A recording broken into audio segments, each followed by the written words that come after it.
Selalu saja kita memuji Allah atas segala nikmat yang dilimpahkan kepada kita. Termasuk bisanya kita meluangkan waktu untuk hadir siang ini di masjidnya. Dan tentu ini kita berharap dicatat pahala oleh Allah Subhanahu wa Ta'ala.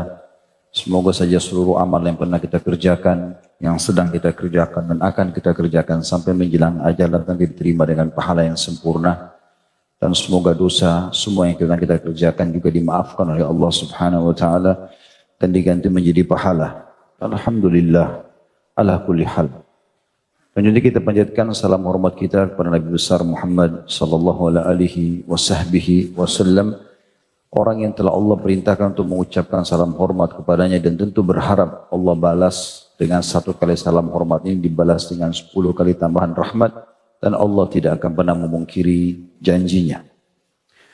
Melanjutkan bahasan bedah buku kita 40 karakteristik mereka yang dicintai Allah, dan kita akan masuk ke golongan ketiga, yaitu orang-orang yang berbuat kebaikan.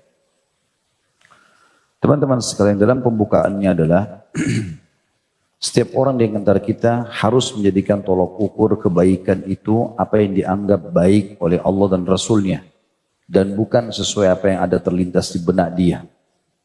Apapun itu, selama Allah dan Rasulnya menganggap baik, kita wajib menganggapnya baik. Tidak ada pilihan lain. Begitu juga, walaupun baik di pandangan kita, di pikiran kita, di benak kita, tapi Allah dan Rasulnya menganggapnya buruk, maka kita wajib mengikuti dan tunduk sambil mengatakan itu buruk. Allah berfirman dalam Al-Quran tentang sifat orang-orang beriman, A'udzu billahi minasyaitonir rajim. Ma kana lil mu'minin wala mu'minatin idza qada Allahu wa rasuluhu amran an yakuna lahumul khiyaratu min amrihim. Tidak layak bagi laki-laki yang mengaku beriman dan perempuan yang mengaku beriman, kalau Allah dan Rasulnya menentukan sebuah keputusan, mereka masih punya pilihan yang lain. Kalau Allah Subhanahu wa Ta'ala dan Rasulnya Muhammad sallallahu alaihi wasallam melihat bahwasanya kebaikan perceraian ada di tangan laki-laki, adanya hukum poligami, adanya hukum wajib bakti pada kedua orang tua, wajib bakti dan patuh pada pemerintah selama tidak berhubungan dengan pelanggaran-pelanggaran agama, dan segala macam hal, maka kita tundukkan hawa nafsu kita dan ikuti hukum Allah Subhanahu wa Ta'ala. Walaupun kita tidak suka, malam hari kita sedang suka tidur, tapi perintah Allah dan Rasulnya bangun, sholat, nah kita bangun. Kita harus belajar dan menerapi diri kita seperti itu. Sampai Nabi SAW mengatakan, tidak akan beriman seseorang di antara kalian sampai hawa nafsunya tunduk kepada apa yang aku bawa. Jadi nggak bisa kita alihkan ke yang lain. Memang butuh proses, tapi harus kita lakukan. Karena teman-teman sekalian, kalau ini kita tidak batasi dan kita loskan saja terbuka, maka kita tidak akan punya tolok ukur. Sehingga apa yang menjadi baik di satu komunitas atau di satu negara, kita juga ikut-ikutan bilang baik. Contoh, banyaknya umat Islam yang terpengaruh dengan tradisi orang non-muslim. Di negara non-muslim misalnya, umur 18 tahun mereka sudah boleh seks bebas. Mereka sudah boleh minum khamr, bahkan itu sebuah peraturan negara. Dan ditulis besar-besar. Untuk anak 18 tahun, untuk anak gini, sudah boleh begitu-begitu. Bahkan mereka bisa memprotes orang tuanya sendiri masuk ke pengadilan. Itu dianggap baik oleh mereka. Bahkan sangat aneh kalau ada laki-laki atau perempuan tidak punya pacar, gelap, atau tidak melakukan hubungan biologis di umur 18 tahun ke atas. Maka ini dipandang baik oleh mereka, tapi Allah dan Rasulnya memandang buruk. Kita biar tinggal di komunitas mereka, kita tidak boleh menganggap itu baik. Sama sekali tidak boleh. Ada satu negara non-muslim misalnya berkembang pesat. Mereka menggunakan sistem kapitalis dan ribawi. Lalu kemudian kita menganggap, oh itu berkembang, berarti itu bagus. Padahal riba dan sistem seperti ini haram dalam Islam. Tidak boleh kita membenarkan itu. Walaupun kita hidup di komunitas mereka, ya kan? Kita harus bisa memungkiri itu dan berusaha tetap menampilkan Islamlah yang terbaik. Karena Nabi SAW mengatakan al-Islam, ya al-Islamu ya'lu wa la yu'la alaih. Islam itu paling unggul dan tidak ada yang mengungguli. Kenapa sekarang banyak orang Islam bernama Muhammad, istrinya bernama Aisyah, tapi tidak ada simbol Islam dalam dirinya? Karena luput poin yang saya bilang tadi. Mereka masih menganggap ini hanya sebuah kenangan saja. Agamamu apa? Islam. Namanya Muhammad. Istrinya Aisyah. Anaknya mungkin nama-nama Islam semua. Tapi kita temukan tidak sholat, tidak tutup aurat. Yang dibanggakan bahkan negara-negara non-muslim. Tidak ada sedikit pun kebanggaannya terhadap Al-Quran. Kisah para sahabat, tidak ada itu. Tadi kenapa? Karena dia lost control tentang pemahaman apa makna kebaikan dan juga makna keburukan. Bisa ditangkap pesannya? Baik. Ini yang kita sedang bahas teman-teman. Jadi orang-orang yang berbuat kebaikan, tentu yang berbuat kebaikan sesuai dengan yang dipandang baik oleh Allah dan Rasulnya. Dalil pertama diangkat oleh penulis adalah dalam surah Al-Baqarah 195. A'udzubillahi minasyaitonirrajim wa anfiqu fi sabilillahi wa la tulqu biaydikum ila tahlukati wa ahsinu. Innallaha yuhibbul muhsinin. Belanjakanlah harta bendamu di jalan Allah. Mana lainnya royal. Kotak amal, orang miskin, orang tua, kerabat kita. Bantu, jangan setengah-setengah. Belanjakan. Kalau kita belanja berarti kita menghabiskan uang kita dengan tujuan membeli target kan gitu. Belanjakan kata Allah. Habiskan hartamu di jalan Allah. Dan jangan kamu menjatuhkan dirimu ke dalam kebinasaan. Makna kebinasaan adalah kalau kau tidak infakkan kau bisa binasa. Sejalan dengan hadis Bukhari yang kata Nabi SAW kalau tiba pagi hari maka Allah menurunkan dua malaikat, yang satu mendoakan ya Allah lapangkan rezeki orang yang bersedekah, dan yang satu mengatakan binasakanlah orang yang bakhil. Berarti ada di sini makna kebinasaan. Ya. Ayat ini ditafsirkan dengan hadis tadi. Maka orang kalau tidak berinfak, makna tafsir ayat dia masuk dalam kebinasaan. Kenapa sekarang kita masih ragu dengan ini teman-teman? Karena masih belum faham makna kebaikan itu sendiri dalam pandangan Allah dan Rasulnya tadi saya bilang. Padahal berinfak di situ, di kotak amal, orang miskin, ya, bantu kerabat-kerabat yang susah, pasti mendatangkan kekayaan. Loh kok kenapa kita masih bingung mencari proyek apa nih yang saya harus kembangkan? Perusahaan mana yang saya harus investasikan? Itu tetanggamu yang miskin, kerabatmu yang susah. Itulah investasi terbaik. Dan sudah dijelaskan dalam hadis Bukhari yang lain.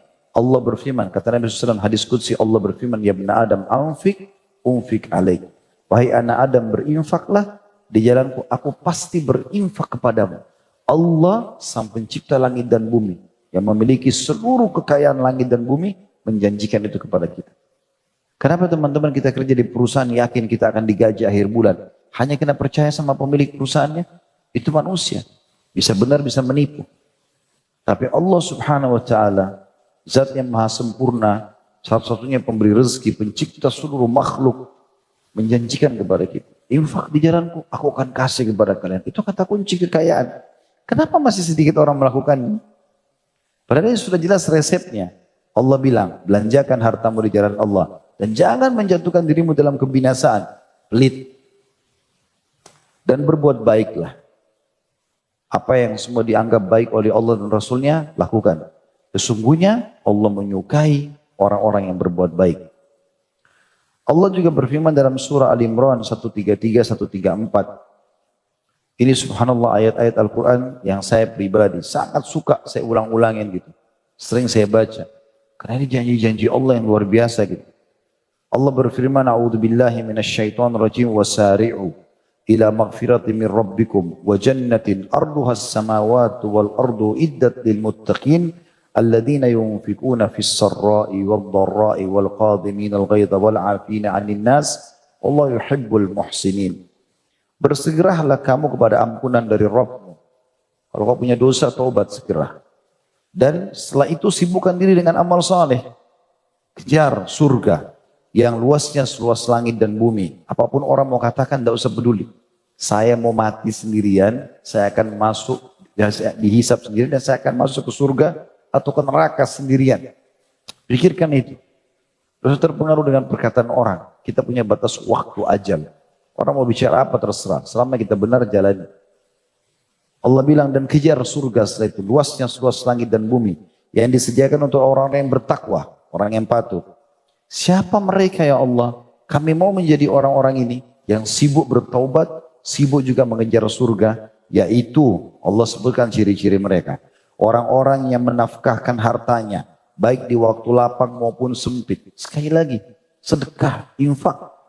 Ini luar biasa ini resepnya. Sembuhnya penyakit, selesainya permasalahan, loyalnya hubungan suami istri, persahabatan, semua ada di sini. Di masalah loyal, memberikan orang, infak. Baik di waktu lapang, lagi banyak rezekinya, atau waktu sempit. Ibnu Umar bersedekah sehari walaupun hanya dengan sebutir bawang. Uwais Al-Qarni rahimahullah miskin. Selalu mengambil sampah-sampah bekas makanan orang. Tapi kalau sudah dibersihkan sama dia, dipanaskan, dibagi lagi, kasih lagi orang miskin yang lain. Dia tidak tunggu kaya untuk bersedekah. Dan orang-orang yang menahan amarahnya, lagi bisa melampiaskan tapi dia kontrol. Dan memaafkan kesalahan orang. Allah menyukai orang-orang yang berbuat kebajikan. Berat benar Ustaz, orang buat salah kita maafkan. Benar, memang berat. Disitulah ujiannya. Tapi seberat apakah itu?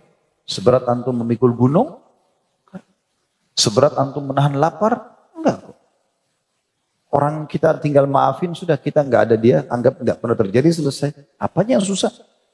Syaitan yang membesar-besarkan itu. Bahkan bukan cuma syaitan. Memang dasarnya sebagian orang subhanallah dia mengikuti kecenderungan hawa nafsu yang haramnya. Sebenarnya iblis teman-teman sama grupnya ini, ya, itu lemah sekali. Karena Allah bilang inna kaida syaitani kana dha'ifa. Tipu daya syaitan itu lemah. Kalau kita mau tanya, rentet ya, yang goda kita siapa? Syaitan. Siapa yang pimpin syaitan? Iblis. Baik. Waktu Allah ciptakan Adam, lalu Allah suruh sujud semuanya, iblis enggak sujud. Saya mau tanya, siapa yang goda iblis? Hah? Ada sini yang hadir goda? Siapa yang goda iblis? Dirinya sendiri. Dia punya hawa nafsu yang bergejolak. Dia nggak bisa kontrol itu. Dia cenderung dengan jiwanya yang negatif. Maka akhirnya jatuh tersesat. Allah suruh sujud dia nggak mau. Dan setelah itu bukannya minta maaf. Ya Allah maafin, saya nggak bisa. Enggak. Dengan sombongnya, saya lebih baik daripada dia. Saya dari api, dia dari tanah. Makin Allah usir. Gitu kan?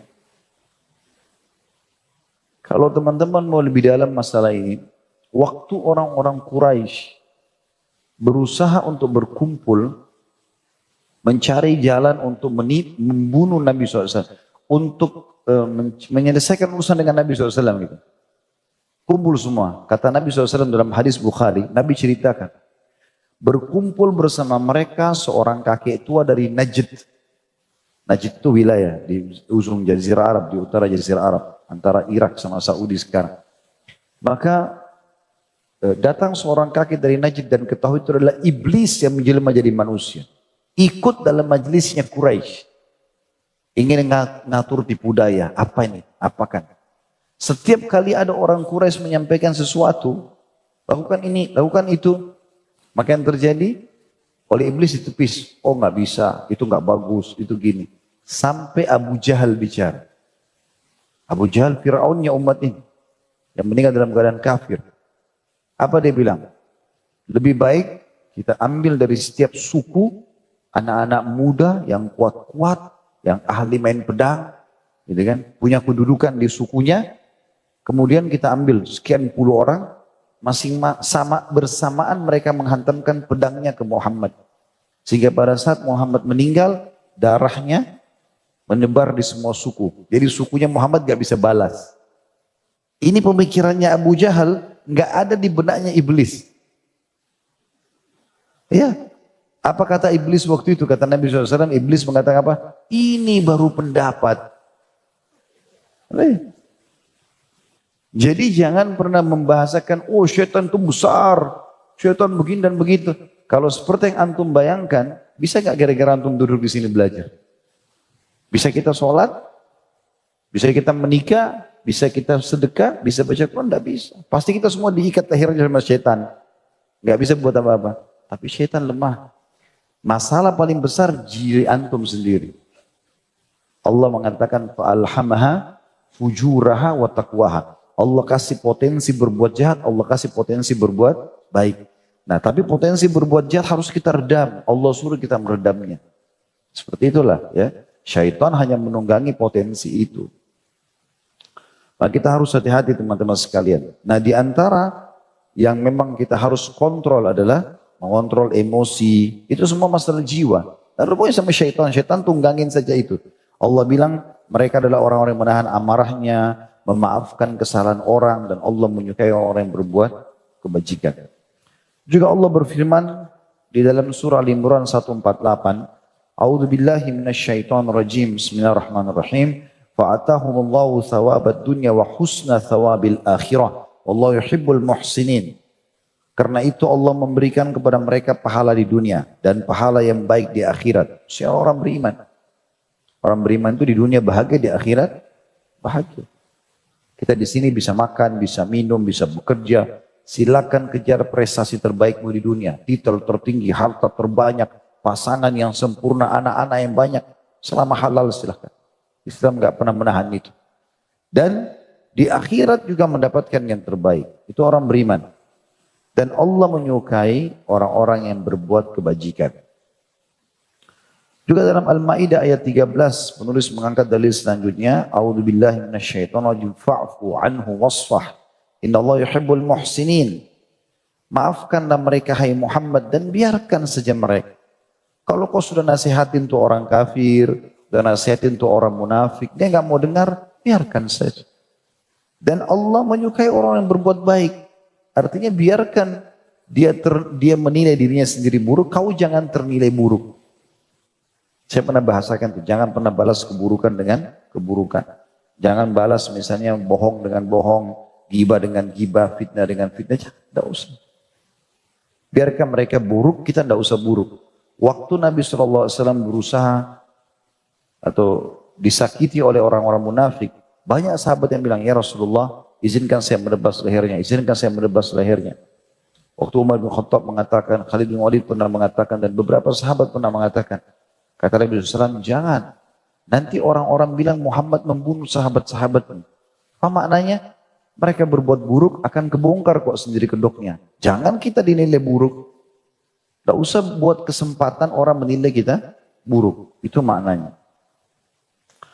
Juga surah Al-Maidah ayat 93 yang berbunyi A'udzubillahi minasyaitonirrajim laisa 'alal ladzina amanu wa 'amilus solihati junahum fima ta'imu idza mattaqaw wa amanu wa 'amilus solihati thumma taqaw wa amanu thumma taqaw wa ahsanu wallahu yuhibbul muhsinin. Tidak ada dosa bagi orang-orang yang beriman dan mengerjakan amalan yang saleh karena memakan makanan dalam kurung khamar dan sebagainya sebelum diharamkan yang telah mereka makan dahulu apabila mereka bertakwa serta beriman dan mengerjakan amalan-amalan yang saleh kemudian mereka tetap bertakwa dan beriman kemudian mereka juga tetap bertakwa dan berbuat kebajikan dan Allah menyukai orang yang berbuat kebajikan.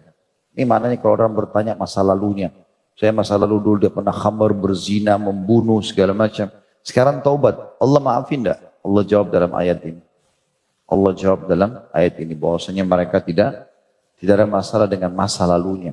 Pernah makan, minum khamar, pernah makan babi, pernah masalah. Allah mau lihat sekarang ke depan. Yang penting dia baik sekarang, beriman, maka itu adalah sebuah tolok ukur. Orang-orang yang berbuat kebajikan adalah kekasih-kekasih Allah.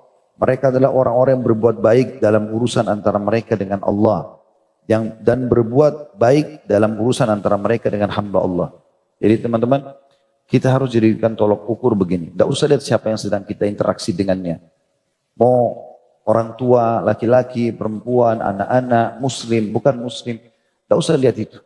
Bahkan hewan-hewan pun tidak usah kita lihat. Yang kita lihat adalah hubungan kita sama Allah. Apa yang Allah perintahkan pada makhluk-makhluk ini, itu kita jalankan. Istri disuruh kasih nafkah, suruh lindungi, suruh didik. Suami disuruh patuhi.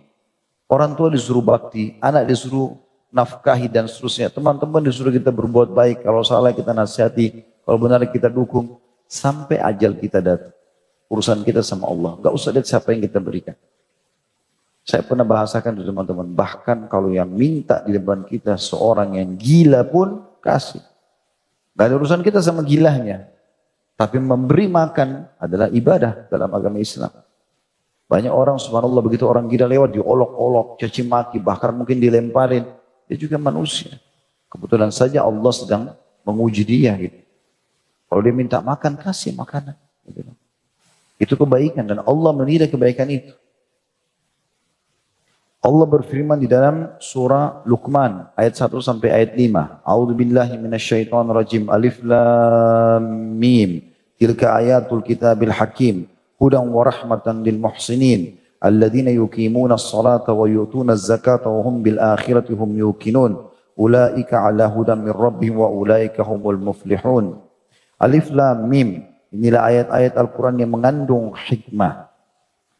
Menjadi petunjuk dan rahmat bagi orang-orang yang berbuat kebaikan.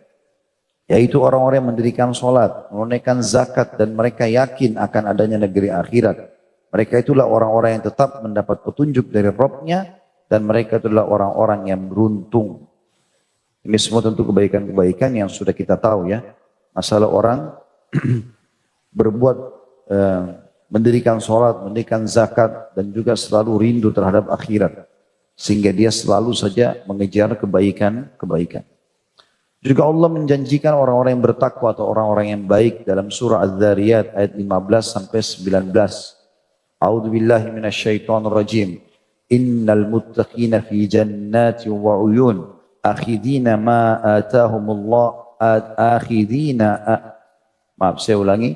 A'udzu billahi minasyaitonir rajim. Innal muttaqina fi jannati wa 'uyun akhidina ma atahum rabbuhum innahum kanu qabla dhalika muhsinin kanu qalila minal laili ma yahja'un wa bil ashari hum yastaghfirun wa fi amwalihim haqqun lis-sa'ili wal mahrum.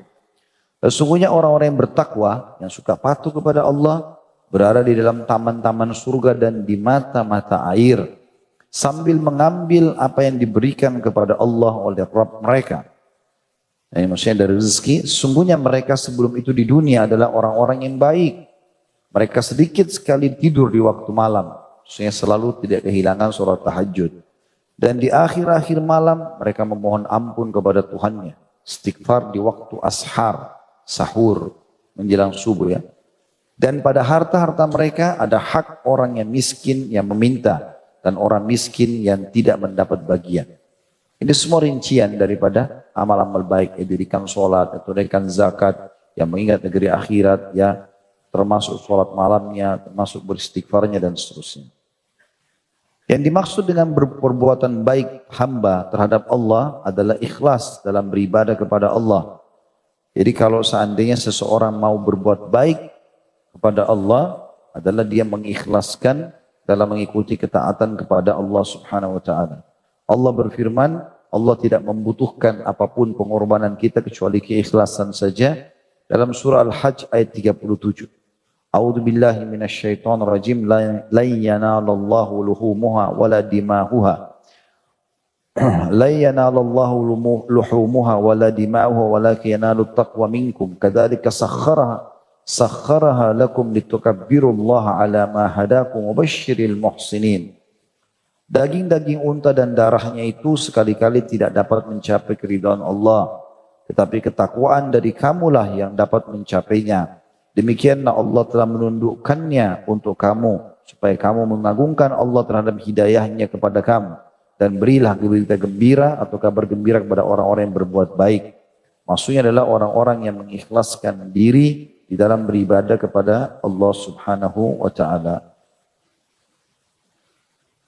Malaikat Jibril bertanya kepada Nabi SAW tentang ihsan, perbuatan baik itu seperti apa sih? Maka Nabi SAW mengatakan, Anta'budallaha ka'annaka tarahu, fa'in lam takun tarahu, fa'innahu yarak. Kau beribadah kepada Allah seakan-akan kau melihatnya, dan jika kamu tidak melihatnya, sungguhnya dia melihatmu. Hadis riwayat Muslim, jilid 1 halaman 36, 38, dan hadis yang nomor 8, Tirmidzi juga menyebutkan jilid 4, halaman 119 sampai 121, nomor hadisnya 2738, Abu Daud jilid 12 halaman 459, 464 dan nomor hadisnya adalah 4670, Ibnu Majah jilid 1 halaman 2425, nomor hadisnya 63. Apa yang kita bacakan tadi terakhir ini adalah penjelasan tentang masalah muamalah seseorang hamba adalah kepada Allah Subhanahu wa taala dan bukan kepada hamba di hadapannya. Jadi jangan pernah teman-teman melihat, oh karena ini orang susah, atau orang miskin, atau orang bodoh tidak faham. Lalu kita menganggap bisa kita menipunya, bisa kita melakukan kejahatan pada dia, lalu kita menganggap kita tidak akan dihukum. Tidak mungkin. Allah punya cara menghukum seseorang. Maka hati-hati muamalah kita kepada Rabbul Alamin, Tuhan alam semesta. Sifatnya As-Sami, maha mendengar semua. Al-Basir, maha melihat. Al-Alim, maha mengetahui segala sesuatunya. Bahkan Allah mengatakan, Allah mengetahui ya'lamu ma tukhfi sudur, ma tukhfi, ya'lamu kha'inatal a'yun ma tukhfi sudur. Allah tahu apa yang dikhianati oleh mata. Bisa dilihat ke sini tapi tujuannya ke sana. Dan Allah mengetahui apa yang ada dalam lubuk hati manusia. Jadi kita jangan sampai menganggap muamalah kita tidak dinilai oleh Allah atau bahkan kita berbuat jahat Allah tidak melihatnya. Imam Nawawi berkata, maksud perkataan tersebut adalah anjuran agar ikhlas dalam beribadah dan seorang hamba merasa dilihat oleh Rabb-Nya Ta'ala dalam menyempurnakan kehusyuan, ketunduan dan lainnya. Tentu maksudnya tanpa melihat makhluk. Ya. Sungguh Allah telah memerintah Rasulnya dan orang-orang yang beriman untuk ikhlas. Sebagaimana Allah Subhanahu Wa Ta'ala berfirman dalam surah Az-Zumar ayat 2 sampai ayat 3. A'udzu billahi minasyaitonir rajim. Semua ini dalil menjelaskan tentang masalah ikhlas. Agar tadi apa yang dianggap baik dari semua kebaikan yang kita kerjakan diterima oleh Allah harus diikuti dengan poin ini. Kata beliau, hakikat ikhlas adalah membersihkan segala sesuatu yang mengotorinya. Setiap sesuatu yang bercampur dengan kotoran jika telah bersih dari kotorannya dan sudah terlepas darinya disebut dengan khalis atau murni. Firman Allah Subhanahu wa taala dalam surah An-Nahl ayat 66, A'udzu billahi minasyaitonir rajim wa inna lakum fil an'ami la'ibrah nusqikum mimma fi butunihi min baini farthin wa damin labanan khalisan sa'igan lisyaribin. Dan sungguhnya pada binatang ternak itu benar-benar terdapat pelajaran bagi kamu. Kambing, sapi, unta yang diperah susunya. Kami memberimu minum dari apa yang berada dalam perutnya berupa susu yang bersih di antara tinja dan darah. Keluar putih tapi bukan, tidak bercampur darah, tidak bercampur juga dengan kotoran. Yang mudah untuk ditelan bagi orang-orang yang meminumnya. Di sini teman-teman ada kalimat khalisan sa'igan lisyaribin. Jadi di sini penulis ingin menitik beratkan yang dimaksud dengan ikhlas artinya murni, enggak tercampur dengan kotoran apapun. Jadi tidak bercampur antara Allah Subhanahu hak Allah SWT dengan makhluknya. Sholat tapi ingin dipuji oleh makhluk, enggak boleh semua itu, mengganggu keikhlasan.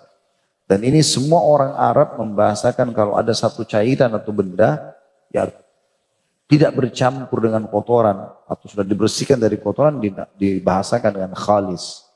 Buktinya Allah gunakan dalam surah An-Nahl ayat 66 tadi. Allah gunakan kalimat khalis atau mukhlis atau ikhlas ini ya yang kita tadi disuruh ikhlas memurnikan ibadah karena Allah. Seperti disebutkan tadi binatang ternak itu ada ayat-ayat tanda kebesaran Allah. Allah keluarkan di antara tinja dan darahnya minuman susu yang mudah untuk ditelan dengan rasa yang enak. Maka susu murni itu adalah yang bersih dari hal-hal yang mengotorinya berupa darah dan tinjanya hewan. Serta dari segala sesuatu yang mungkin bercampur dengannya. Tauhid atau mengesahkan Allah yang untuknya para makhluk diciptakan oleh Allah, maksudnya mengesahkan Allah dalam ibadah, ia akan berhadapan dengan duri-duri syirik, riya dan sifat munafik. Maka ia harus dimurnikan dari duri-duri itu sehingga murni hanya untuk Allah. Allah berfirman dalam surah Al-Kahfi ayat 110, A'udzu billahi minasyaitonir rajim, faman kana yarju liqa'a rabbih falyamal amalan shalihan wa la yusyrik bi ibadati rabbih ahada. Barang siapa yang mengharap perjumpaan dengan Rabb-Nya, maka hendaklah dia mengerjakan amal yang soleh dan jangan ia mempersekutukan seorang pun dalam beribadah kepada Rabb-Nya. Jadi setelah saya simpulkan lagi kerangka fikirnya, awal kita jelaskan kebaikan itu yang harus dikejar oleh seorang muslim apa yang dipandang baik oleh Allah dan Rasul-Nya. Buruk apa yang dipandang buruk oleh Allah dan Rasul-Nya. Setelah kita jelaskan dari rincian sebagian dari amal baik, sedekah, sholat, dan seterusnya, maka beliau menekankan penulis pentingnya agar kebaikan ini diterima oleh Allah, kita butuh ikhlas. Setelah panjang lebar menjelaskan dari ikhlas, beliau masuk lagi ke poin yang lain. Namun hati-hati, ikhlas juga seringkali terusak, ternodai dengan duri-duri syirik, riya, gitu kan. Maka itu harus dibersihkan dan tidak boleh ada. Karena itu cuma penawaran dari syaitan. Kita tolak, selesai. Misal contoh, kita sholat, Allahu Akbar. Lalu ada syaitan bisikin di benak kita atau di telinga kita, itu orang di sebelahmu, indahkanlah sholatmu, lamakanlah doamu, lamakanlah sujudmu, dia sedang melihatmu dan seterusnya. Terus saja dia menawarkan opsi. Selama kita tidak mengiyakan, kita nggak terganggu, kita nggak riya. Dan sering saya bahasakan di pengajian, kalau riya itu senjata pamungkasnya syaitan. Yang paling pertama dia tawarkan riya, supaya tidak ikhlas, gitu kan? Karena kalau ini diterima, kata Nabi SAW, al-yasiru minar riya syirik. Sedikit riya sudah syirik, sudah rusak amal itu. Maka seseorang tentunya harus bisa mengontrol diri di sini. Ya. Kalau dia masih menawarkan kita tidak mengiyakan, maka tidak kena riya itu. Berkenaan orang-orang munafik, Allah SWT berfirman di dalam surah An-Nisa ayat 146, A'udzu billahi minasyaitonir rajim, innal munafiqina fid darkil asfali minan nari wa la tajida lahum nasira wa lan tajida lahu nasira. Saya ulangi, innal munafiqina fid darkil asfali minan nari wa lan tajida lahum nasira illa alladhina tabu wa aslahu wa i'tasamu billahi wa akhlasu dinahum lillah wa akhlasu dinahum lillahi fa ulaika ma'al mu'minin wa sawfa yu'tillahu al-mu'mina ajran 'azima. Sesungguhnya orang-orang munafik itu ditempatkan pada tingkatan yang paling bawah dari neraka. Kalau Anda tanya, Ustaz, apa hubungannya orang munafik dengan bahasan tadi? Ikhlas, kemudian tidak boleh syirik. Karena Allah sebutkan ciri mereka. Orang-orang munafik itu mereka yura'unan nas wa la yadhkurunallaha illa qalila. Mereka suka riya, mereka tidak pernah melakukan berzikir kecuali sedikit sekali. Maka beliau seakan-akan menekankan hati-hati dari sifat riya karena dia adalah kebiasaan orang-orang munafik. Allah bilang sungguhnya orang-orang munafik itu ditempatkan pada tingkatan yang paling bawah dari neraka. Maksudnya paling berat siksaannya. Dan kamu sekali-kali tidak akan mendapat seorang penolong pun bagi mereka. Kecuali orang-orang yang taubat dan mengadakan perbaikan dan berpegang teguh pada agama Allah dan tulus ikhlas mengerjakan agama mereka karena Allah. Maka mereka bersama dengan orang-orang beriman dan kelak Allah akan memberikan kepada mereka pahala atau kepada orang-orang beriman pahala yang besar. Untuk menerima taubat orang-orang munafik yang senantiasa amalan-amalan mereka itu ingin dilihat orang, Allah Ta'ala mensyaratkan agar mereka mengikhlaskan agama mereka hanya bagi Allah. Maksudnya memurnikan agama dari duri kemunafikan dan riya itu sendiri. Maka seorang hamba muslim hendaklah memurnikan agamanya hanya untuk Allah dalam segala sesuatu yang ia harapkan balasannya dari Allah, karena pahala dari amal soleh itu tidaklah akan terwujud melainkan harus dengan mengharap ridha Allah sebagaimana firman-Nya surah An-Nisa ayat 114. A'udzu billahi minasyaitonir rajim. La khaira fi katsirin min najwaakum illa man amara bi shadaqatin aw ma'rufin aw islahin bainan nas wa may yaf'al dzalika ibtigha'a mardatillah fa sawfa nu'tihi ajran 'azima. Tidak ada kebaikan pada kebanyakan bisikan-bisikan mereka. Jadi kalau kita bisik-bisikan sama teman, tidak akan dinilai kebaikan. Kecuali bisikan-bisikan dari orang yang menyuruh manusia memberi sedekah. Ayo sedekah yuk, kita bisikin orang. Itu dianggap bisikan yang baik. Atau berbuat yang ma'ruf. Semua perbuatan baik kalau kita nasihatin orang atau bisikkan kepada orang. Atau mengadakan perdamaian di antara manusia. Supaya orang tidak ribut lagi di antara dua orang yang sedang bertikai. Dan barang siapa yang berbuat demikian karena mencari keridhaan Allah, maka kelak kami akan memberikan pahala yang besar kepadanya. Jadi maksudnya adalah keikhlasan tadi. Bagaimana dia membisikkan kebaikan pada orang segala macam ini demi untuk mendapatkan pahala di sisi Allah Subhanahu wa taala. Jadi ayat ini terulang lagi kalimat sedekah ya. Itu juga dengan ma'ruf, perbuatan baik. Itu juga dengan perbaiki atau memperbaiki hubungan di antara dua orang. Saya pernah berbagi teman-teman sekalian dan semoga saya termasuk orang yang pertama melaksanakan tentunya. Bukan cuma mengucapkan, setiap kali kita melihat orang di depan kita, teman-teman usahakan target pertama kita adalah saya dapat pahala apa dari orang ini. Apa yang saya harus dapatkan dari orang ini tapi dari sisi pahala, bukan duniawi. Kalau orang-orang kapitalis berpikir, dan ini banyak orang Islam terpengaruh dengan itu, kalau dia kenalan sama orang, dia tanya, ya, pekerjaannya apa, yang paling pertama masalah itu, bagaimana dapat keuntungan duniawi dari orang ini. Kalau sudah tahu pekerjaannya bagus, gajinya tinggi, diajikan sebagai teman. Kapan berkenalan sama penjual gorengan, orang-orang miskin, oh ini bukan level saya, tidak mau berkenalan. Islam menepis itu. Tidak ada itu semua. Targetnya kita adalah bagaimana mendapatkan pahala. Dari orang kaya, kita bantu dia menjalankan untuk bersedekah. Menyedekahkan hartanya ke jalan-jalan yang benar, supaya kita dapat pahala bersama dia. Kalau dia orang miskin, kita jadikan sebagai ajang pahala buat kita. Orang-orang kapitalis tidak seperti itu. Makanya kalau orang ikhlas, pasti targetnya selalu menjadikan orang yang di depannya sebagai kesempatan untuk dia raih pahala di situ. Jadi tidak ada batasan. Mau kaya, mau miskin, semuanya kita jadikan sebagai sahabat dekat kita. Kemudian Allah SWT memuji siapa saja yang berbuat kebaikan dan memang dia tujuannya mengejar wajah Allah Subhanahu wa taala. Sehingga betul-betul kebaikan yang dia lakukan itu semuanya akan maksimal dia terima balasannya.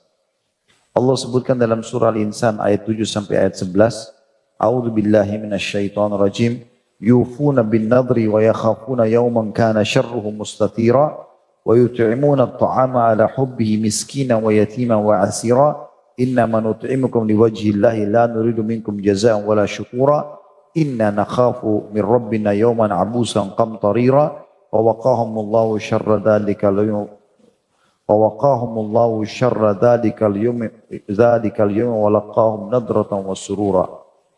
Mereka menunaikan nazar dan takut akan suatu hari yang azabnya merata di mana-mana.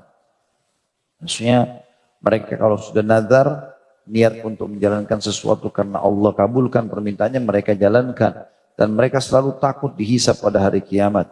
Dan mereka memberikan makanan yang disukainya kepada orang miskin, anak yatim, dan orang yang ditawan. Di sini termasuk Allah nilai kebaikan adalah orang memberikan makanan yang disukai. Jadi beda pahalanya. Memang kita lagi sangat senang dengan makanan itu lalu kita berikan. Dengan memang makanan kita lagi tidak suka kita kasih ke orang. Ya, berarti hanya sekedar mau mengeluarkan makanan dari rumah supaya tidak mau belantir saja misalnya. Allah sebutkan salah satu nilainya orang yang ikhlas, orang yang memberikan sesuatu karena Allah, dia memberikan apa yang dia sukai. Di situ ujiannya. Makanan, minuman, pakaian kepada orang miskin, anak yatim, dan orang ditawan. Dan mereka berkata, sesungguhnya kami memberi makanan kepadamu hanyalah untuk mengharapkan wajah Allah. Kami tidak menghendaki balasan dari kamu, tidak pula ucapan terima kasih. Jadi kalau ada orang subhanallah, tanda-tanda dia tidak ikhlas, ya, dia kalau dia kasih orang sesuatu dia tunggu orang ini terima kasih. Kapan tidak terima kasih? Dasar nggak tahu terima kasih. Misalnya. Marah misalnya. Berarti dia bukan tujuannya ikhlas karena Allah. Dia maunya supaya orang itu puji. Apa yang kita dapat? Sering saya bahasakan, pujian orang hanya sepanjang lidahnya. Oh iya kamu hebat, kamu baik. Habis itu kenyang perutnya, tambah terang matanya, tambah subur rambutnya. Tidak ada apa-apa. Apa yang membuat itu? Pujian orang apa? Gunanya untuk apa? Gak ada kecuali merusak amal kita. Ria. Ya. Ini hal-hal harus kita hati-hati. Maka mereka mengatakan kami tidak pernah berharap balasan dari kalian. Jadi gak usah bilang terima kasih, gak usah apa-apa. Jadi kalau ada orang subhanallah kita bantu, kemudian dia langsung pergi, gak apa-apa. Biarin aja. Karena urusan kita sama Allah SWT sudah niat ikhlas ya sudah cukup. Dia juga niatnya tidak benar ya sudah antara dia sama Allah SWT. Sesungguhnya kami takut Kalau hanya dipuji-puji saja, akan azab Rabb kami pada suatu hari yang di hari itu orang-orang bermuka masam penuh kesulitan. Maka Rabb memelihara mereka, orang-orang yang ikhlas tadi, dari kesusahan hari itu. Dan memberikan kepada mereka kejernihan wajah dan kegembiraan hati. Bisa bermakna kejernihan wajah adalah cahaya yang terang dari wajahnya pada hari kiamat. Itu juga surah Al-Lail ayat 17 sampai 21. Allah berfirman, A'udzu billahi minasyaitonir rajim. Sayujannabuhal atqa alladzi yu'ti malahu yatazakka wa ma li ahadin 'indahu min ni'matin tujza illa ibtigha'a wajhi rabbihil a'la wala sawfa yarda. Dan kelak orang yang paling takwa akan dijauhkan dari neraka itu, yaitu orang-orang yang menafkahkan hartanya di jalan Allah untuk membersihkannya. Padahal tidak ada seorang pun memberikan suatu nikmat kepadanya yang harus dibalasnya. Tapi dia memberikan itu semata-mata karena mencari wajah Rabbnya yang maha tinggi dan kelak dia benar-benar mendapat kepuasan. Sebagian ulama tafsir mengatakan ayat ini turun kepada sahabat yang mulia Abu Bakar radhiyallahu anhu, Abdullah bin Abi Quhafa, manusia yang sangat mulia. Bahkan ulama ahli sunnah sepakat mengatakan Abu Bakar adalah orang yang paling afdal setelah para nabi-nabi. Karena ada hadis Nabi SAW yang berbunyi, Abu Bakar dan Umar adalah pemimpin seluruh orang dewasa ahli surga kecuali para nabi-nabi. Jadi sahabat nabi-nabi yang lain pun, sahabat Nabi Musa, sahabat Nabi Isa, Nabi Nuh, Nabi Daud yang beriman pada zaman-zaman itu, tetap Abu Bakar sama Umar lebih tinggi daripada mereka. Salah satu ayat Al-Quran turun kepada Abu Bakar, dan ini kita jelaskan di Tablik Akbar serial sahabat adalah ayat ini. Bagaimana karena sukanya berinfak dan karena Allah dia berinfak, dia tidak pernah berharap balasan dari orang yang sedang dibantu. Tidak pernah berharap pujian, tidak pernah berharap apa-apa gitu. Pokoknya semua dikasih sama dia. Dikasih karena mengharapkan wajah Allah. Dan mereka orang-orang seperti ini pasti akan mendapatkan balasan yang sempurna sebagaimana dalam ayat ini tadi. Kata beliau, sungguh Allah telah menganugerahkan kepada orang-orang yang berbuat kebaikan dengan melimpahkan ganjaran dan pahalanya kepada mereka. Padahal amalan-amalan mereka itu sedikit. Allah berfirman di dalam surah An-Nisa ayat 100. A'udzu billahi minasyaitonir rajim. Wa man yuhajir fi sabilillahi yajid fil ardi muragaman katsiran wa sa'a. Wa man yakhruj min baiti muhajiran ila Allah wa rasulihi thumma yudrikul maut faqad waqa ajru 'ala Allah wa kana Allahu ghafurur rahima. Barang siapa yang berhijrah di jalan Allah, ia susah beribadah di sebuah tempat karena ingin menerapkan kebaikan dalam hidupnya, mau jauh dari kemaksiatan, dia hijrah, pindah negara, pindah kota, pindah tempat kerja, pindah lingkungan. Barang siapa yang berhijrah di jalan Allah, niscaya mereka mendapati di muka bumi ini tempat hijrah yang luas dan rezeki yang banyak. Barang siapa yang keluar dari rumahnya dengan maksud berhijrah kepada Allah dan Rasulnya, kemudian kematian menimpanya sebelum sampai ke tempat yang dituju, maka sungguh telah tetap pahalanya di sisi Allah. Dan Allah Maha Pengampun lagi Maha Penyayang. Artinya orang baru niat mau berbuat baik saja, dia niat hijrah, belum sampai di kota yang dia ingin hijrah, belum sampai dapat pekerjaan baru karena pindah dari pekerjaannya, lingkungannya belum dapat komplek atau rumah baru, pindah dari komplek rumahnya misalnya, kemudian dia meninggal, sudah dicatatkan baginya pahala perubahan itu.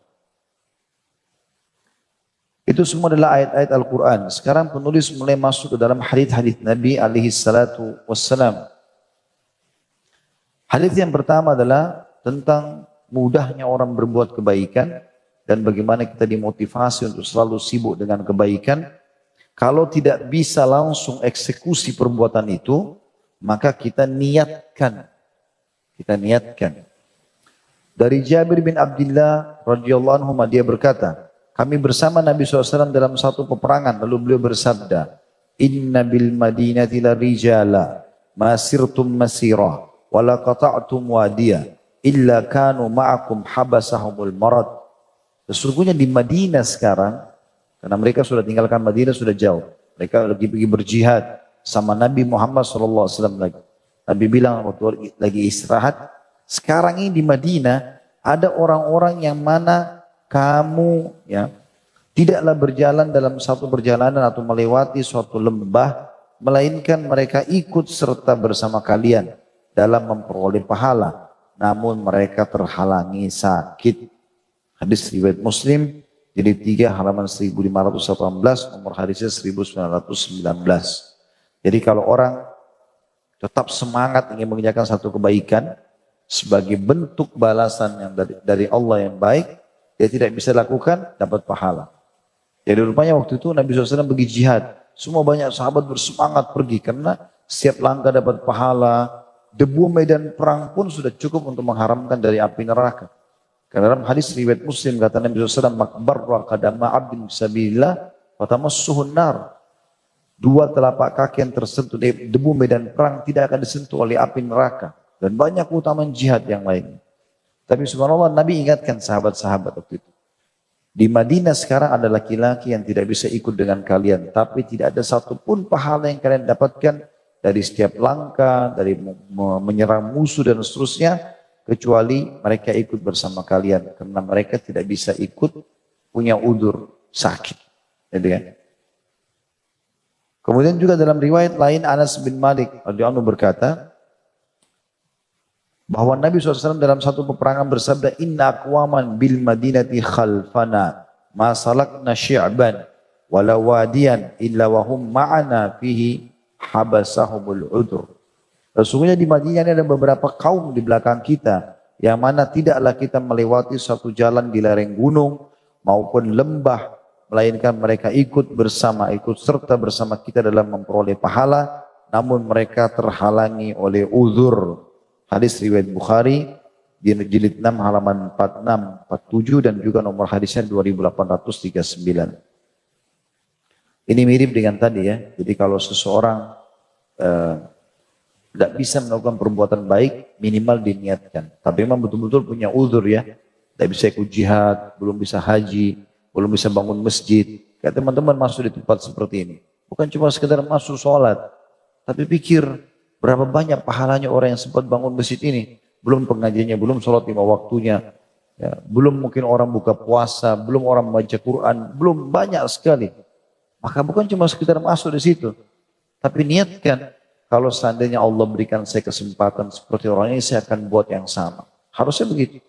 Juga ingin bangun masjid, juga ingin begini dan begitu. Ingat hadis Nabi SAW, manusia 4 golongan.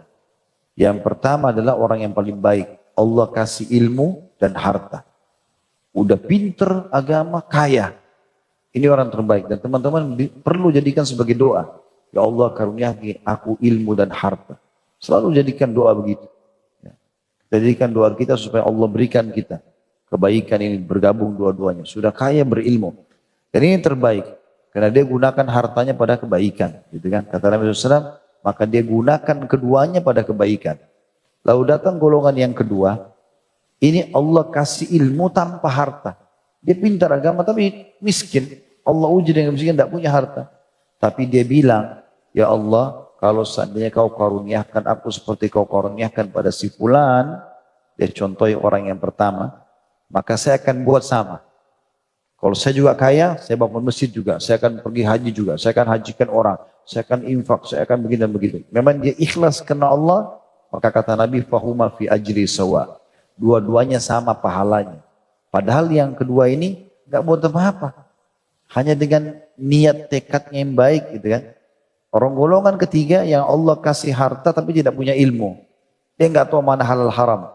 Kaya raya iya, tapi sumbernya haram. Dari riba, dari manipulasi, dari segala macam. Gitu kan. Lalu dia habiskan dalam kemaksiatan nih. Dosa dia. Yang keempat yang paling buruk, tidak dikasih harta, tidak dikasih ilmu. Udah miskin, bodoh.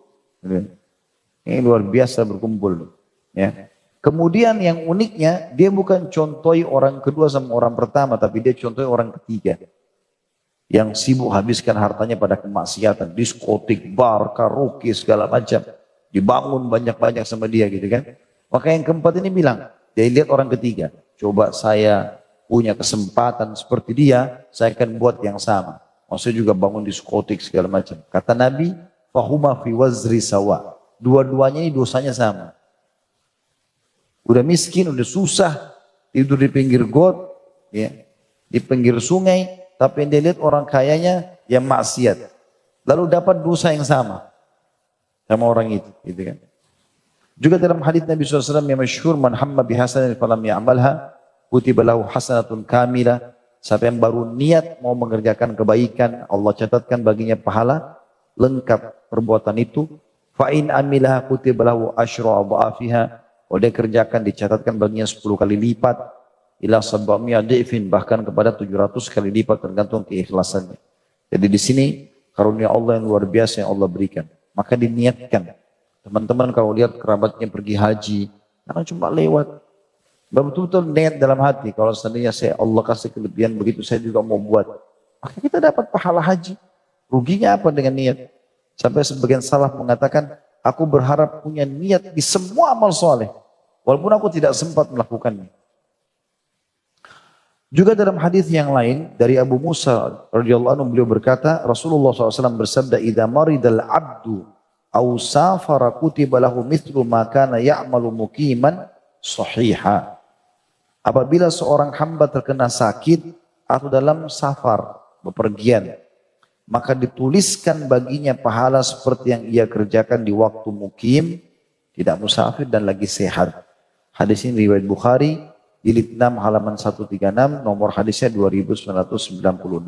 Jadi teman-teman kalau lagi sehat, ya sekarang Masya Allah, Allah kasih kesehatan, puasa Senin Kamis, sholat duha, sholat malam, sedekah, baca Quran, sholat di masjid, hadir di majlis ta'lim, pokoknya maksimalkan. Nanti dia sakit, stroke, sakit, gila, hilang akal, apa saja, tetap pahalanya berjalan.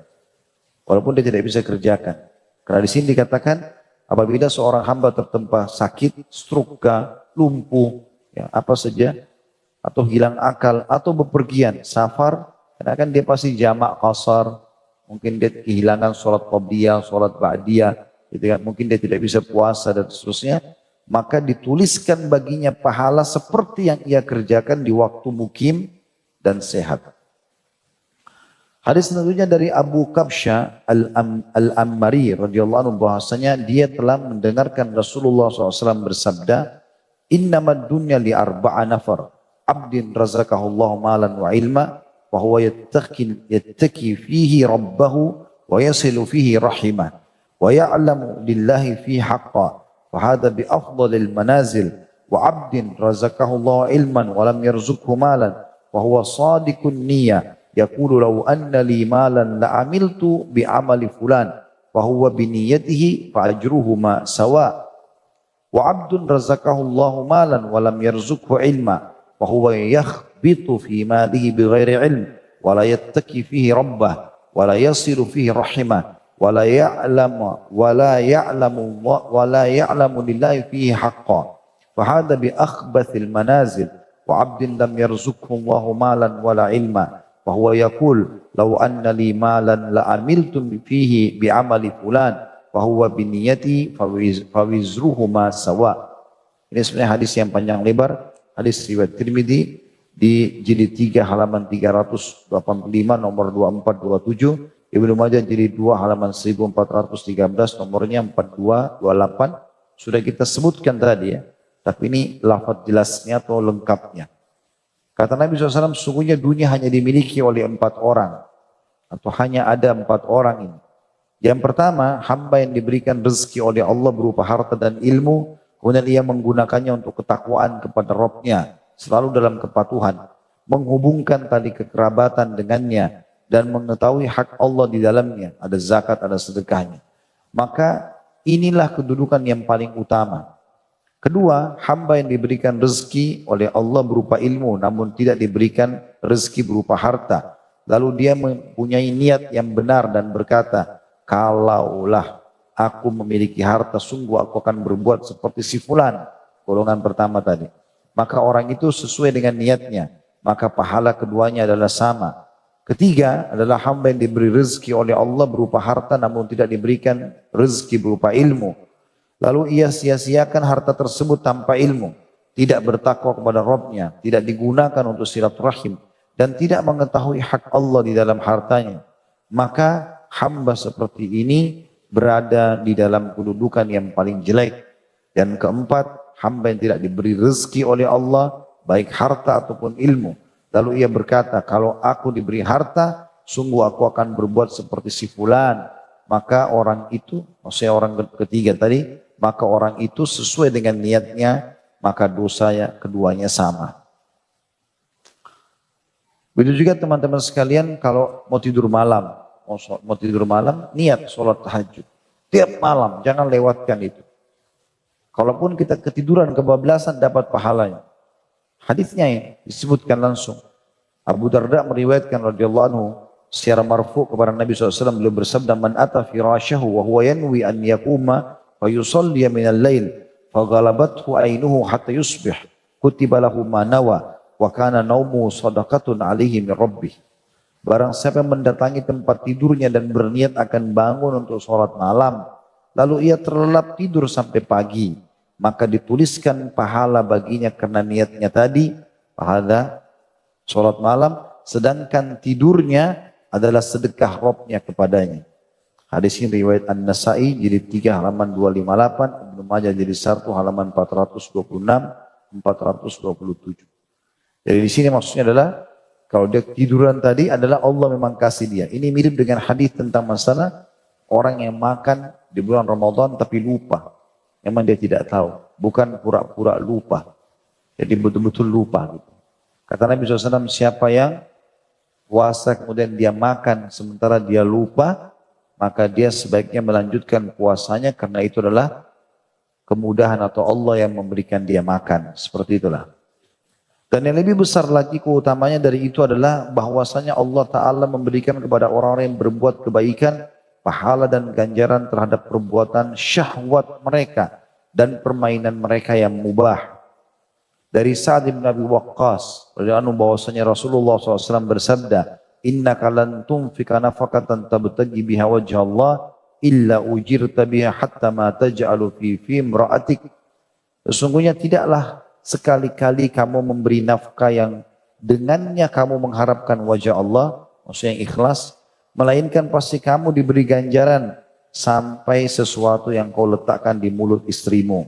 Hadis ini riwayat Bukhari jadi 3 halaman 164, Muslim jadi 3 halaman 1250, 1251, dan Abu Daud jadi 8 halaman 64 sampai 66. Jadi dari hadis ini kita bisa ambil teman-teman pelajaran bagaimana sampai sepotong roti pun, mungkin sebutir kacang yang dimakan oleh istri kita, itu sudah cukup untuk menjadi sedekah. Dan akan dicatat pahala di sisi Allah SWT. Artinya tidak ada yang sia-sia tentunya.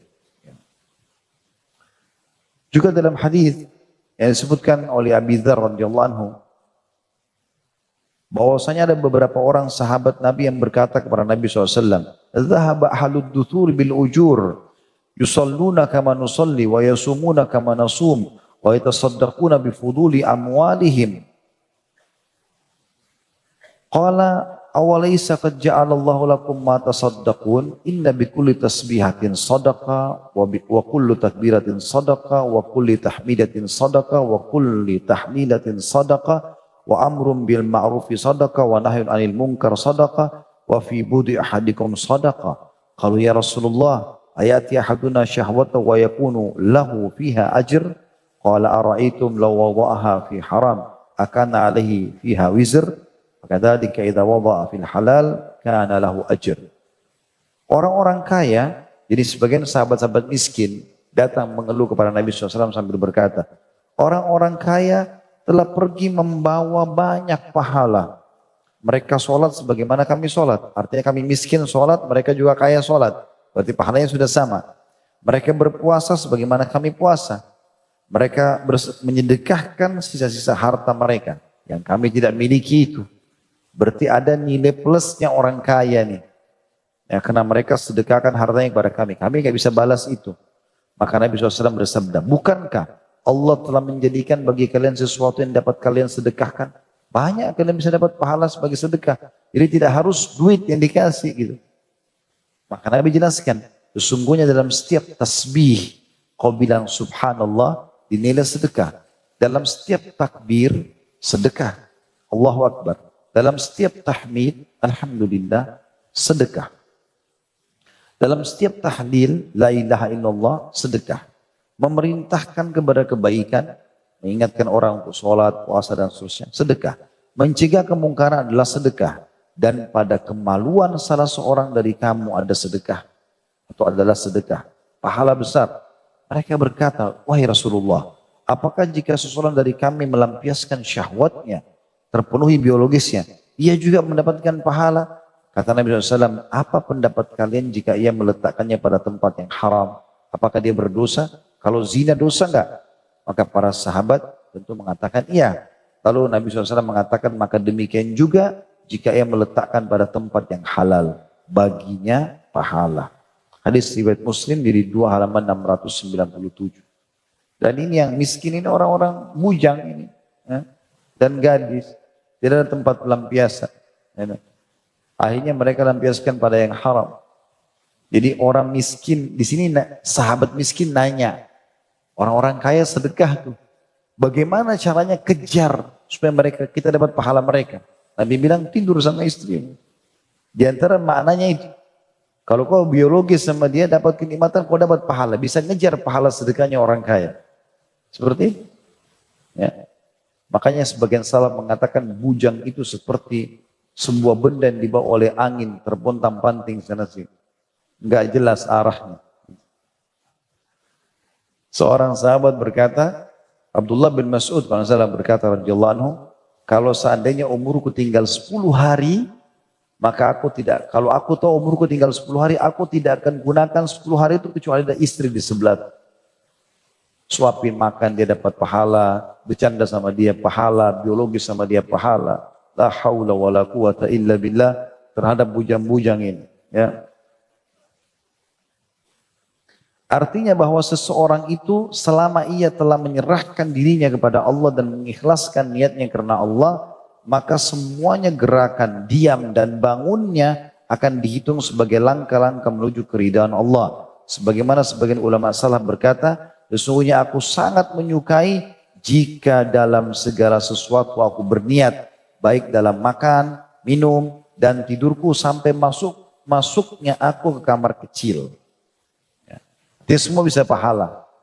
Saya pernah jelaskan teman-teman. Syekh Abu Bakar Jazair menekankan masalah itu dalam buku beliau.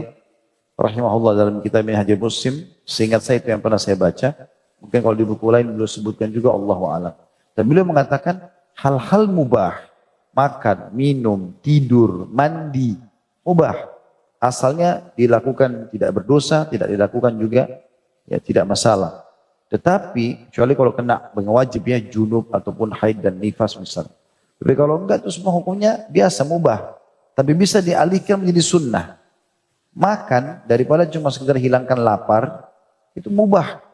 Enggak pahala, enggak dosa juga. Kecuali kita makan yang haram ya. Tapi kita bisa alihkan menjadi berpahala dengan niat lapar ini adalah Allah yang datangkan sebagai pencipta, berarti Allah mengingatkan saya untuk memberikan hak jasad saya. Maka saya makan bukan hanya sekedar hilangkan lapar, tapi memberikan hak jasad. Dari mubah menjadi sunnah, ada pahalanya. Udah kenyang, dapat pahala. Begitu juga dengan tidur. Ngantuk nih, tidur langsung. Enggak. Cari kejar pahala di tidur itu. Sayang, 5-6 jam tidur malam hari, 7-8 jam, baru gak dapat pahala. Kita tidur dalam kondisi tidak sadar. Niatkan tidur bukan hanya sekedar kena ngantuk, tapi karena ingin memberikan hak jasad yang Allah amanahkan. Allah suruh menjadikan malam sebagai waktu istirahat. Wa ja'alna al-laila libasa. Gitu kan? Wa ja'alna naumakum subata. Kami jadikan malam sebagai selimut untuk membuat kalian istirahat dan kami jadikan tidur itu untuk istirahat. Maka niatkan untuk itu. Bukan hanya sekedar lewat begitu saja misalnya. Maka itu yang dimaksud di sini. Sebagian salaf mengatakan sungguhnya aku suka atau berusaha jika segala hal aku berniat, baik dalam makan, minum, dan tidurku, sampai masuk kamar mandi, diniatkan karena Allah subhanahu wa ta'ala. Maka ikhlaskanlah niatmu wahai seorang muslim, baik dalam gerakan-gerakanmu maupun diammu, sehingga syiar-syiarmu sesuai dengan sesuatu yang Allah perintahkan kepada nabinya. Allah subhanahu wa ta'ala berfirman dalam surah Al-An'am, ayatnya 162, A'udzubillahi minasyaitonirrajim, Qul inna salati wa nusuki wa mahyaya wa mamati lillahi rabbil alamin. Katakanlah hai Muhammad, sungguhnya salatku, ibadahku, hidupku dan matiku hanyalah untuk Allah, Rabb semesta alam. Termasuk salah satu perbuatan baik seorang hamba kepada Allah adalah dalam segala gerakan dan atau diamnya mengikuti petunjuk Rasulullah Sallallahu Alaihi Wasallam. Ini syarat diterimanya amal yang kedua ya. Kalau syarat diterimanya amal yang pertama ikhlas, tadi sudah kita jelaskan panjang lebar. Kalau syarat diterimanya amal yang kedua dan tanpa ini juga nggak diterima amal, yaitu mutaba'ah, mengikuti Nabi Sallallahu Alaihi Wasallam. Allah berfirman di dalam surah An-Nisa 125, A'udzubillahi minasyaitonir rajim. Wa man ahsanu dinan mimman aslama wajhahu lillahi wa huwa muhsin wattaba' millata Ibrahim hanifa wattakhadallahu Ibrahim khalila. Dan siapakah yang lebih baik agamanya daripada orang yang ikhlas menyerahkan dirinya kepada Allah sedang dia pun mengerjakan kebaikan. Dan ia mengikuti ajaran agama Ibrahim yang lurus dan Allah menjadikan Ibrahim sebagai kesayangannya. Maksudnya adalah mengikhlaskan amalannya kepada Rabb yang maha suci dan maha mulia. Dia beramal dengan dasar iman dan mengharapkan balasan dari Allah yang maha tinggi. Dan makna firman Allah wa huwa muhsin, dan dia berbuat baik, maksudnya di dalam amalannya itu dia mengikuti apa-apa yang telah disyariatkan oleh Allah baginya. Dan mengikuti petunjuk dan agama yang benar yang dengannya Rasulnya Sallallahu Alaihi Wasallam diutus. Dua syarat inilah yang mana tanpa keduanya amalan seseorang tidak sah. Yaitu beramal halus ikhlas dan benar, dan ikhlas itu harus karena Allah, sedangkan benar adalah mengikuti syariat Allah. Lahirnya dengan mengikuti dan batinnya dengan mengikhlaskan niat. Maksudnya fisiknya mengikuti tata caranya, hatinya dengan mengikhlaskan semua itu. Maka ketika suatu amal kehilangan salah satu dari kedua syarat tersebut, maka akan rusaklah amalannya itu. Barang siapa yang kehilangan keikhlasan, maka dia disebut dengan orang munafik. Mereka itulah orang-orang yang ingin dilihat oleh orang lain. Sedangkan barang siapa yang tidak mengikuti syariat, tidak mengikuti ajaran Nabi SAW, maka ia tersesat dan bodoh. Namun barang siapa yang kedua-duanya ada di dalam dirinya, maka itulah amalan orang-orang beriman yang akan Allah terima karena baiknya amalan mereka dan Allah mengampuni kesalahan-kesalahan mereka. Paragraf terakhir kita yang kita baca, setelah ini kita buka pertanyaan dulu, adalah perkataan penulis mengatakan, maka barang siapa yang diberi ikhlas, rezeki ikhlas dan mengikuti syariat, berarti dia telah memperbaiki hubungan antara dia dengan Allah. Adapun mengenai memperbaiki hubungan baik antara seorang hamba dengan hamba lainnya, maka sungguh Allah telah memberitakan orang-orang yang terdahulu dan orang-orang yang zaman ini dalam firman-Nya dalam surah Al-Baqarah 83. A'udzubillahi minasyaitonirrajim. Wa id akhadna mitsaqa bani Israil la ta'buduna illallaha wa bil walidaini ihsana wa dzil qurba wal yatama wal masakin wa qulu lin nasi husna wa aqimus salata wa atuz zakata thumma tawallaitum illa qalilan minkum wa antum mu'ridun. Dan ingatlah ketika kami mengambil janji dari Bani Israel, yaitu janganlah kamu menyembah kecuali Allah dan berbuat baiklah kepada ibu bapak, kaum kerabat, anak-anak yatim dan orang-orang miskin, serta ucapkanlah kata-kata yang baik kepada manusia. Dirikanlah sholat, tunaikanlah zakat, kemudian kamu tidak memenuhi janji itu kecuali sebagian kecil dari kamu dan kamu selalu saja berpaling. Dari hadis ini atau dari ayat ini kita ambil penjelasan atau pemahaman bagaimana Allah SWT memerintahkan agar kita pun selain berhubungan dengan Allah SWT harus menjaga hubungan yang baik dengan manusia. Setelah Allah bilang, kami ambil janji dari Bani Israel, jangan membuat syirik, jangan mensekutukan Allah, ini hubungan dengan Allah SWT. Kemudian berbuat baik sama orang tua, kaum kerabat, anak-anak yatim, orang-orang miskin, ucapkan kata-kata yang baik kepada manusia, dirikan sholat, sampai di sini tadi manusia, dan Allah kembali kepada hubungan dengan dia lagi, dirikanlah sholat, lalu dengan manusia tunaikanlah zakat. Allah bilang itu, kemudian kamu tidak memenuhi janji itu. Sayangnya banyak tidak mau mengikut dari Bani Israel. Allah berfirman dalam surah Al-Baqarah supaya jangan kita mencontohi Bani Israel itu. Maksudnya dalam meninggalkan hubungan baiknya dengan manusia. Juga yang terakhir adalah firman Allah SWT di dalam surah An-Nisa ayat 36. A'udzu billahi minasyaitonir rajim. Wa'budullaha wa la tusyriku bihi syai'a wa bil walidaini ihsana wa bidzil qurba wal yatama wal masakin wal jari dzil qurba wal jaril junubi was sahibi bil jambi wa ibnis sabili wa ma malakat aymanukum innallaha la yuhibbu man kana mukhtalan fakhura. Sembahlah Allah dan jangan kamu mempersekutukannya dengan sesuatu apapun, pohon, batu, jimat, segala macam, gak ada, murni Allah. Dan berbuat baiklah kepada ibu bapakmu, baik mereka hidup atau mereka sudah meninggal. Kita bisa bakti. Karena ada seorang sahabat mengatakan, ya Rasulullah, orang tua saya sudah mati, apakah pasti tersisa cara bakti kepada mereka? Kata Nabi SAW, iya, kamu menyambung hubungan dengan orang-orang yang kau tidak bisa punya hubungan kecuali melalui orang tuamu. Maksudnya paman-paman, tante-tante kita, sahabat-sahabatnya orang tua gitu. Ayah ibu kita sudah meninggal, ada saudara-saudaranya, ada saudarinya, ada kerabatnya, bakti pada mereka. Kemudian karib kerabat sudah disebutkan tadi, anak-anak yatim. Yatim artinya anak-anak yang meninggal ayahnya. Meninggal ibu tidak dikatakan yatim. Ya. Disuruh berbuat baik sama mereka dan syaratnya mereka belum balik. Saran saya teman-teman sekalian agar semua yang hadir di sini harus punya walaupun sedikit sumbangan setiap bulan rutin kepada yatim. Kalau Anda merasa saya masih miskin, belum punya harta, belum segala macam, berapa mampunya? Ajak teman-teman semuanya, gitu kan? Ajak teman-teman semuanya nyumbang berapa saja. Saya berapa kali masuk ke supermarket. Itu hari saya sempat masuk ke Carrefour yang saya tahu ya. Bukan karena nyebutin supermarket ini. Tapi saya kebetulan masuk di sana. Dan sebelum naik ke eskalatornya ada satu ibu. Sudah tua gitu. Dia bawa sebuah bukti. Ini rumah anak yatim butuh bantuan. Dikasih amplop. Ada nomor teleponnya, ada alamatnya. Terserah mau nyumbang berapa saya di amplop itu. Kasih sesuatu. Allah perintahkan untuk perbuatan baik. Memberikan anak yatim. Kalau kita bisa jenguk mereka. Bagus, dan usahakan kalau bertemu anak yatim dielus kepalanya ya. Karena anak yatim yang belum balik tentunya. Kalau sudah balik nggak ada lagi yatim. Jangan nenek-nenek ya kakek-kakek ngaku yatim. Saya yatim, bantu saya. Itu nggak benar. Dan dalam hadis dikatakan kalau kita elus kepalanya, setiap helai rambutnya satu pahala. Sunnah Nabi SAW kita lakukan itu. Dan Nabi mengatakan saya dan sponsor yatim seperti ini. Dan Nabi kasih jarak sedikit. Saya dan sponsor yatim seperti ini di surga, Nabi kasih jarak sedikit. Jadi hanya dengan sponsori mereka saja, kita akan dapat pahala. Ya. Termasuk ini jalan yang bagus buat bujang-bujang. Menikah dengan janda yang punya anak. Itu anak yatim.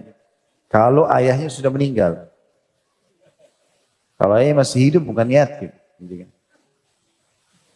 Kemudian orang-orang miskin. Butuh bantuan, tetangga dekat dan tetangga yang jauh.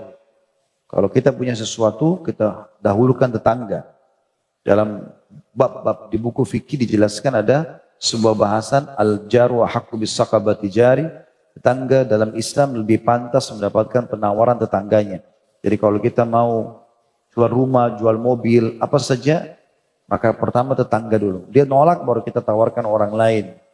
Makanya Nabi SAW bilang kepada kita semuanya, Jibril setiap kali ketemu selalu wasiatkan agar perintahkan umatmu berbuat baik pada tetangganya. Sampai saya kira tetangga akan dapat warisan, gitu kan? Karena pentingnya. Dan Aisyah pernah berkata, radhiyallahu anha, siapa tetangga yang paling pantas saya berbuat baik dengannya? Kata Nabi SAW, orang yang paling dekat pintunya dengan pintu rumahmu.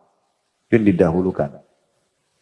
Teman sejawat, orang yang sudah berkenalan jadi sahabat kita, Ibnu Sabil, orang terputus jalan dan juga hamba sahayamu.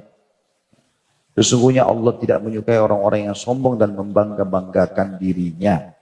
Maka Allah menyuruh kita berbuat baik kepada semua orang-orang ini tentunya.